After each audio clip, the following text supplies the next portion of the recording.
AKTU के exams के लिए अभी भी यूट्यूब के रैंडम वीडियोस देख रहे हो? मुझे भी वही प्रॉब्लम थी। फिर मैंने डाउनलोड किया यूनिक सीरीज ऐप जो AKTU के सिलेबस के हिसाब से बना है।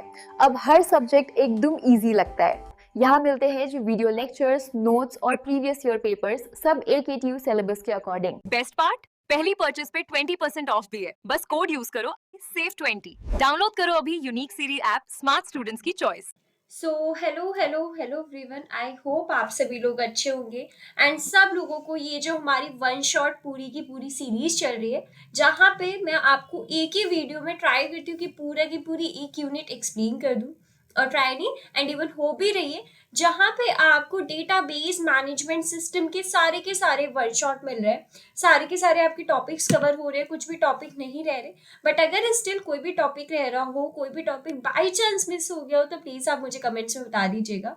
एंड आई होप आप लोगों को सारी जो हमारे लेक्चर्स गए वन शॉट की सब कुछ क्लियर हो गया होगा। बट अगर कोई भी स्टिल डाउट रह गया है तो feel free to ask me in the comment section.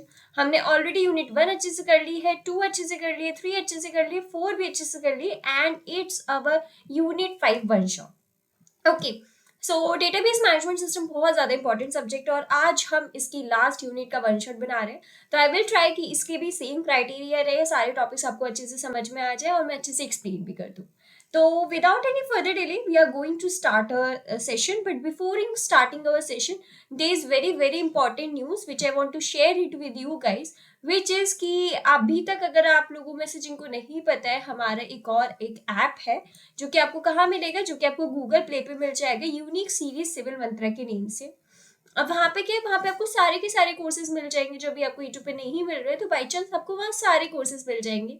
अगर आपको DBMS का करना है या कोई से भी और भी कोर्सेज में एनरोल करना है, तो मेक श्योर जब आप वहाँ पेमेंट करने जाएं तो ये जो कूपन है विच इज एग्जाम 200 वाला जो कूपन है, मेक श्योर आप वो कूपन अप्लाई कर दे, जिससे क्या होगा, आपको 200 ऑफ मिलेगा हर एक कोर्सेज पे। तो मेक श्योर ये वाली जो कूपन है आप लिख लो, कहीं भी अच्छे से ध्यान रखो कि जब भी आप कोई कोर्स परचेज करने जाओ तो मेक श्योर आप एग्जाम 200 वाला कूपन लगा रहे होंगे, जिससे कि आपको 200 ऑफ मिलेगा हर एक कोर्सेज में। तो चलिए, ये थी एक इम्पॉर्टेंट बात। अब इम्पॉर्टेंट हमारा लेक्चर भी शुरू हो रहा है। आई होप आप लोग बहुत एक्साइटेड होंगे। ठीक है, चलिए स्टार्ट करते हैं।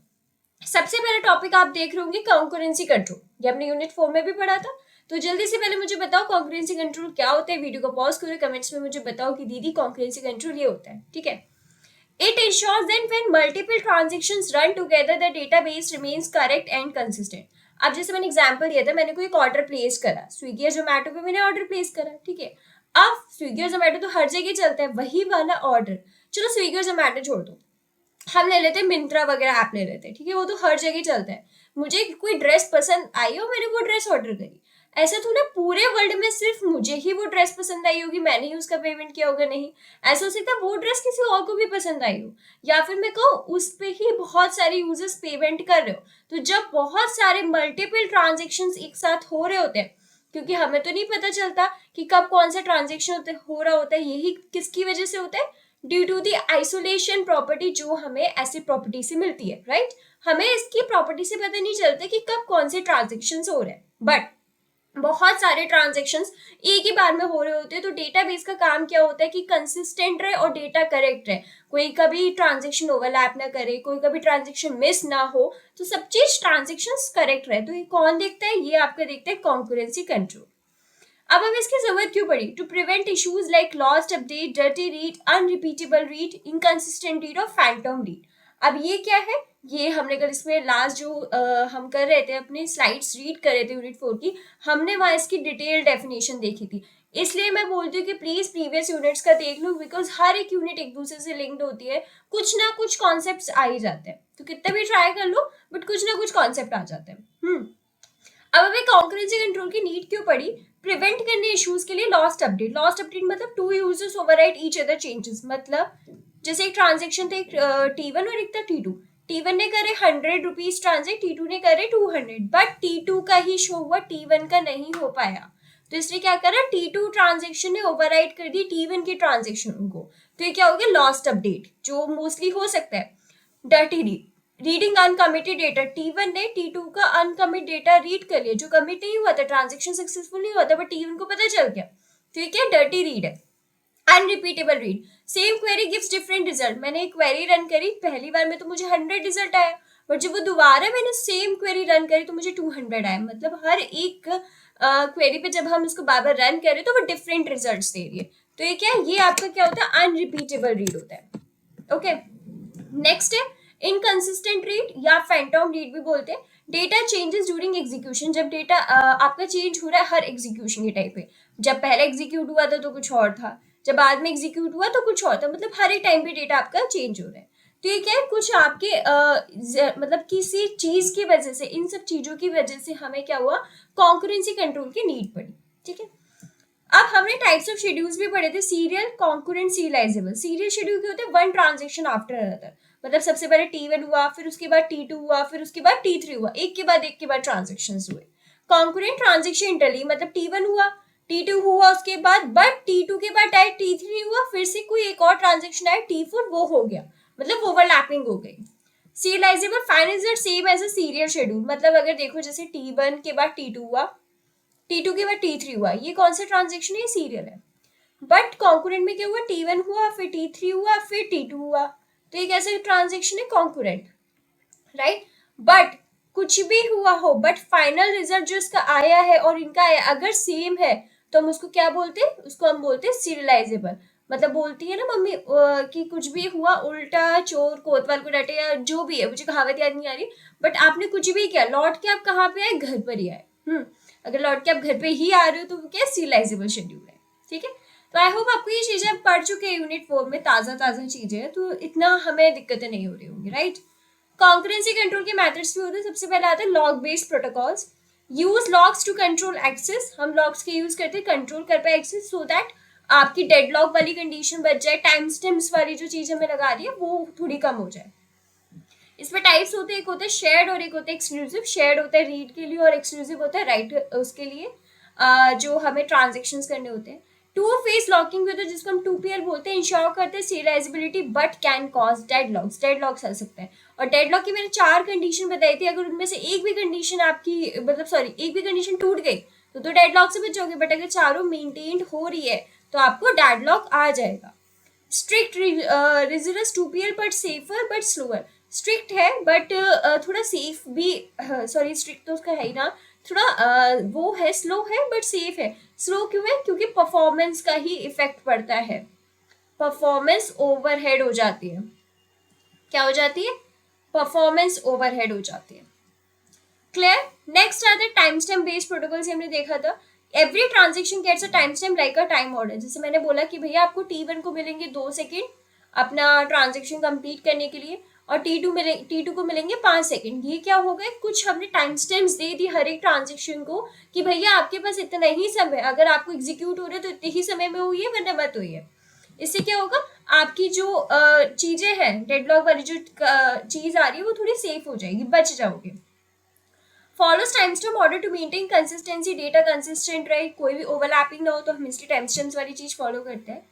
वेरिएंट्स कौन कौन से होते हैं, कितने टाइप्स के होते हैं, एक होता है बेसिक टाइम स्टैम्प वाला, एक होता है स्ट्रिक्ट। बेसिक में क्या होता है, strict time stamp order, delays right still commit. यहाँ पे स्ट्रिक्ट होता है, मतलब जो समय आपको दिया गया है, जैसे होता है ना स्कूल में या कॉलेज को तो चलते हैं, स्कूल में क्या होता है कि आपको इस समय एंट्री मारनी है स्कूल में, तो आप मारोगे ही मारोगे। अगर आप इसके बाद आए तो you are not allowed. But college में क्या होता है, कभी भी जा रहे हैं कभी भी आ रहे हैं, कोई रोक टोक नहीं होती है। स्ट्रिक्ट में क्या होता है, डिलेज राइट स्टिल कमिट, जब तक कमिट नहीं हो जाते जब तक वो डिलेड ही होता रहता है। तो मेक श्योर इसमें क्या करना है कि इसमें आप कमिट हो रहा है आपका data. Clear. Thomas write rule ignores outdated writes, reduces aborts, no deadlocks more aborts. इसमें मेनली मैंने बताया था टाइम स्टैम्प में हम ऑर्डरिंग क्यों देते हैं, जिससे कि डेडलॉक कम हो जाए, कंसिस्टेंसी रहे, वही वाली चीज। मोर अबॉर्ट्स क्यों, जब एक ट्रांजेक्शन आ रहा है दूसरा ट्रांजेक्शन भी आ रहा है, तो आपने पढ़ा होगा, मैंने बताया था कि जो यंगर वाले ट्रांजेक्शन होते हैं, ओल्डर ट्रांजेक्शन, उनसे क्या बोलते थे कि भैया तुम अबॉर्ट हो जाओ, क्योंकि जिससे हम आगे कर पाए। तो ज्यादा से ज्यादा अबॉर्ट्स हो गए, तो मेक श्योर करना कि आपका डेटा कंसिस्टेंट रहे, आउटडेटेड राइट्स ना हो कि मतलब ये ट्रांजेक्शन इतनी देर लगाया जा लाइक ऐसा ना हो। जितना ऑर्डरिंग में टाइम स्टैम्प दिया गया उसको, उसी में वो क्या हो जाए, फुलफिल हो जाए। क्लियर। नेक्स्ट आता है validation based protocols, transactions execute, validate, commit. मतलब आपने ट्रांजेक्शन एग्जीक्यूट करे, वैलिडेट करा कि जो आप ट्रांजेक्ट जिसको कर रहे हो वो वैलिडेट है या नहीं, वो करेक्ट है या नहीं, जो आप डेटा कर रहे हो वो कंसिस्टेंट है या नहीं, तो थोड़ी बहुत चीजें करी, फिर उसके बाद हमने फाइनली क्या कर दिया, उसको कमिट कर दिया। नेक्स्ट आता है डेडलॉक हैंडलिंग। डेडलॉक हैंडलिंग की 4 कंडीशन थी, तो मेक श्योर आप मुझे कमेंट्स में बताओ कि 4 कंडीशंस क्या थी, कौन कौन से ऐसे 4 मेथड्स थे जिनकी वजह से आता ही है डेडलॉक। प्रिवेंशन कैसे कर सकते हो, फिक्स करो लॉक का ऑर्डर। डिटेक्शन के यूज वेट फॉर ग्राफ, अगर इसमें याद होगा मैंने बताई थी अगर साइकिल बन रहा है तो क्या है, डेडलॉक है, राइट। अगर नो साइकिल तो नो डेडलॉक। ये हमने सीरियलाइजेबिलिटी वाले में भी देखा था। जिन जिन बच्चों को याद है नीचे अटेंडेंस देके जाओ, पता चलेगा आप कितने ज्यादा क्लास में दे रहे हो ध्यान, ठीक है। Recovery, abort and restart one transaction, मतलब आप एक ट्रांजेक्शन को अबॉर्ट कर दो फिर रीस्टार्ट कर दो, दैट्स सिंपल।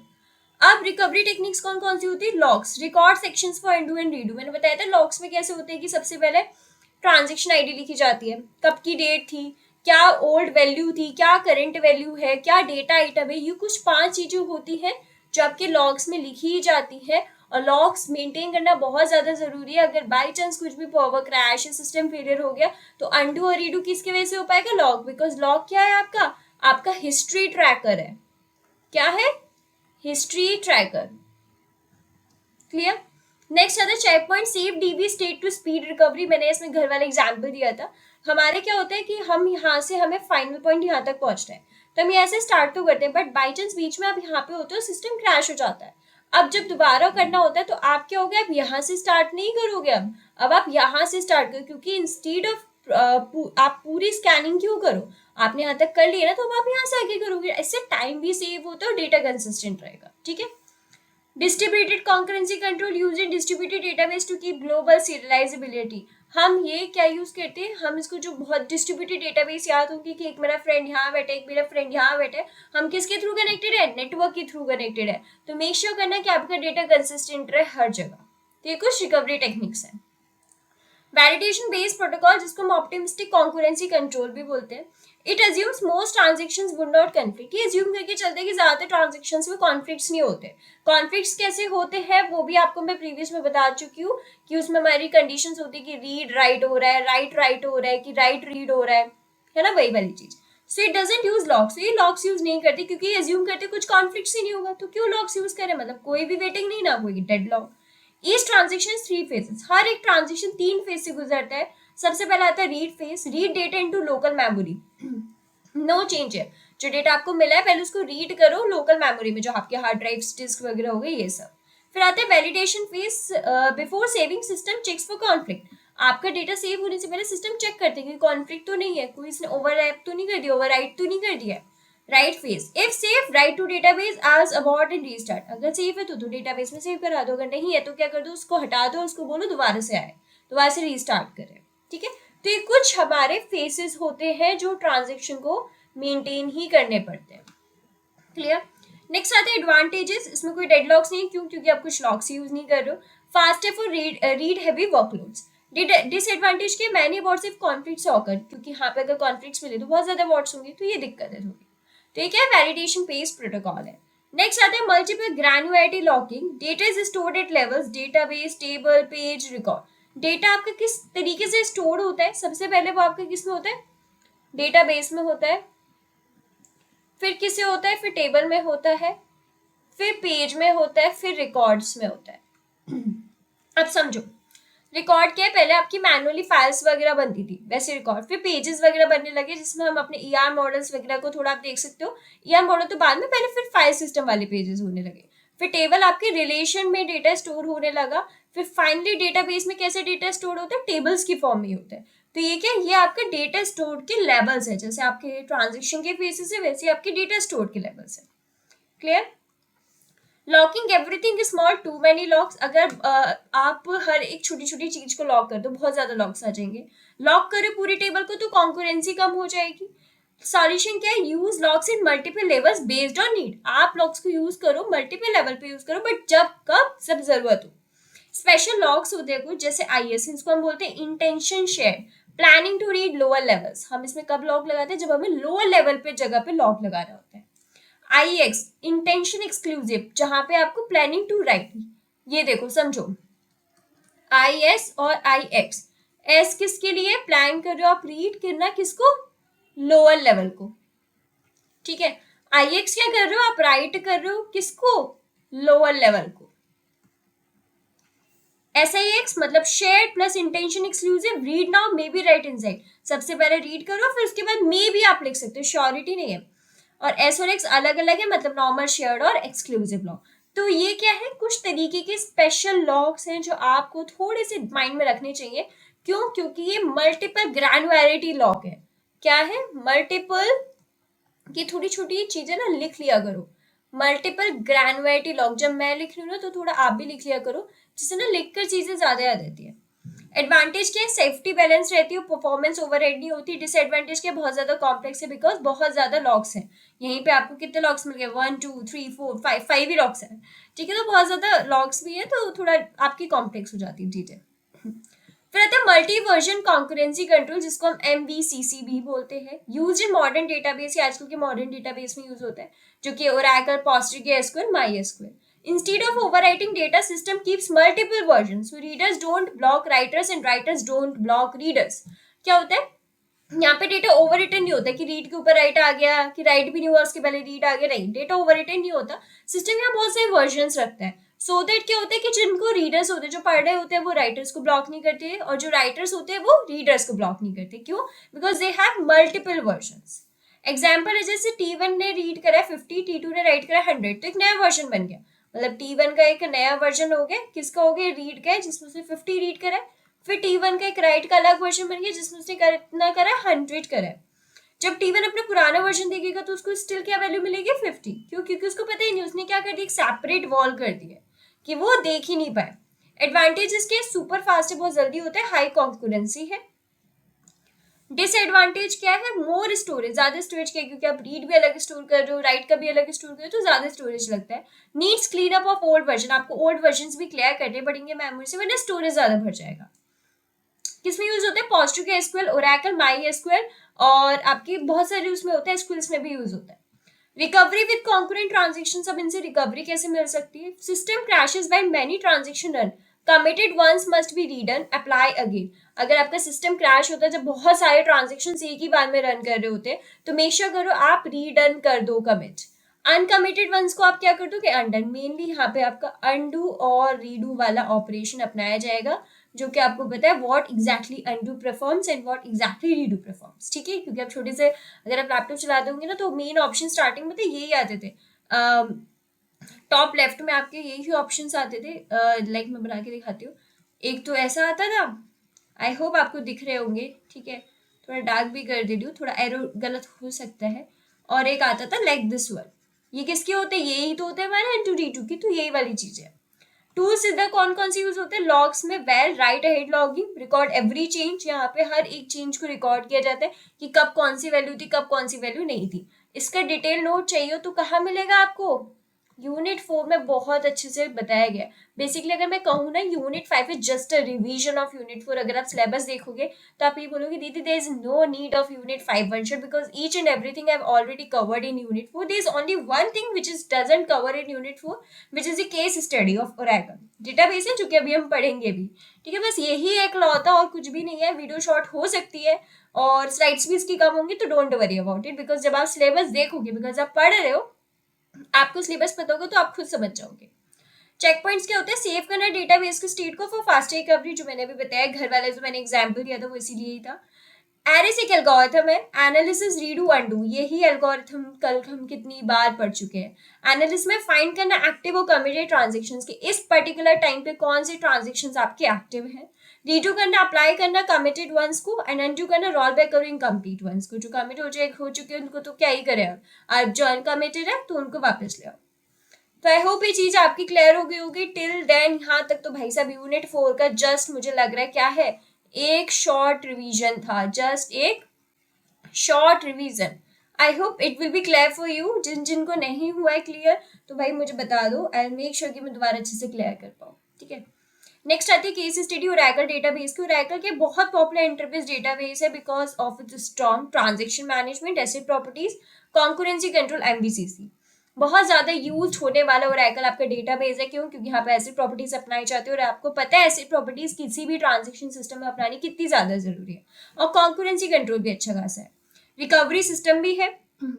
ओरेकल हैंडल कैसे करते हैं? यूज करते हैं एमवीसीसी का, old data version stored in undo table space. जो पुराने डेटा वर्जन है वो किस में स्टोर होता है? आपके अनडू में रहता है। अब जब क्रैश होता है तो रीडू लॉक क्या करते हैं? रीअप्लाई कर देता है कमिटेड वर्क को, और अनडू क्या करते हैं? रोल बैक कर देता है अनकमिटेड को। जो कमिट हो चुकी है ठीक है, उसमें कोई दिक्कत नहीं है, और जो अनकमिटेड है उनको वापस ले आओ। समन प्रोसेस क्या होती है? ऑटोमेटिकली फिक्सेस एवरीथिंग, खुद ही अपने आप फिक्स कर देते हैं, किसी की जरूरत नहीं पड़ती। इन्हें लगा कि भैया सिस्टम क्रैश हो गया है, ठीक है हम जा रहे हैं, हम खुद ही फिक्स कर देते हैं। वो वाला हिसाब किताब है। जैसे एग्जाम्पल है bank transfer crashes made away. आप बैंक को ट्रांसफर कुछ करे थे बट बैंक की तरफ से कुछ बीच में क्रैश हो गया, तो रैकर क्या करेगा? फुल्ली ट्रांसफर हैपेंस और नथिंग हैपेंस को वो कर देगा, मतलब हाफ डन वर्क कर देगा, अपना आधा काम कर देगा। वो जिस चीज को फिक्स कर पाएगा खुद, वो तो उस चीज को फिक्स कर देगा, और जो चीज नहीं होगी वो बता देगा। तो this is what Oracle database is. I hope आपको यूनिट 5 भी मजेदार आई होगी, ठीक है, समझ में आया होगा। यहीं तक का था, ज्यादा बड़ी नहीं है हमारी यूनिट 5। आई होप क्लियर हो गई होगी। एंड हाँ, मुझे बताना आपको पूरा का पूरा जो मैंने आपको डीबीएमएस पढ़ाया है, चाहे वो बात हो जाए आपकी डिटेल्ड वीडियोस की, चाहे वो बात हो आपकी वन शॉट की, तो please let me in the comment section. I hope आप लोगों को मैंने सारे कॉन्सेप्ट्स क्लियर कर दिए होंगे। तो बस ऐसे ही मुझे प्यार देते रहिए, ठीक है। बट हाँ, एक और बार मैं उस चीज की रिवीजन कराना चाहूंगी, ठीक है, क्योंकि बहुत ज्यादा इंपॉर्टेंट है आप लोगों के लिए भी, कि आप लोग इसका थोड़ा फायदा उठा पाए। जिसको नहीं पता है, गूगल पे जाके पहले तो यार यूनिक सी सिविल मंत्रा ऐप डाउनलोड कर लो। अब तो सिलेबस भी कंप्लीट हो चुका है, ठीक है। आप चाहो तो अपने वेबसाइट्स पे भी, हमारी जो वेबसाइट है आपको यहाँ पे लिंक दिया गया, आप उस पर भी जाके एक बार चेक कर सकते हो। सारे के सारे कोर्सेज पे ये चीज अप्लाई होगी। क्या? एग्जाम 200 वाला कूपन लिख लो, एग्जाम 200 वाला कूपन आप किसी भी कोर्स पे लगाओगे तो आपको कितना ऑफ मिलेगा? आपको 200 ऑफ मिलने वाला है। और ईच कोर्स, हर एक कोर्स पे आपको 200 रुपये ऑफ मिलेंगे। तो मेक श्योर आप ये वाला कूपन लगाना ना भूले, विच इज एग्जाम 200। तो वेट किस चीज का करो भाई, जल्दी से जाओ और ये चीज करो। And please let me know in the comment section, अगर कोई टॉपिक आपका रह गया हो, कोई टॉपिक समझ नहीं आया हो, तो प्लीज मुझे वीडियो में बता दीजिएगा नीचे, तो मैं उसकी एक अलग सेपरेट वीडियो बना दूंगी, ठीक है। बट हाँ, कॉन्सेप्ट सारे समझ में आने चाहिए। आई होप आपको ये हमारी पूरी डेटाबेस मैनेजमेंट सिस्टम जो मैंने पढ़ाई है वो बहुत अच्छे से समझ में आ गई होगी, कोई भी एक सिंगल डाउट नहीं बचा होगा, ठीक है। तो ऐसे ही अच्छे से पढ़ाई करते रहो, ठीक है। मिलते हैं हम अपने नेक्स्ट जो भी हमारी वीडियो होगी। Till then keep learning and keep exploring.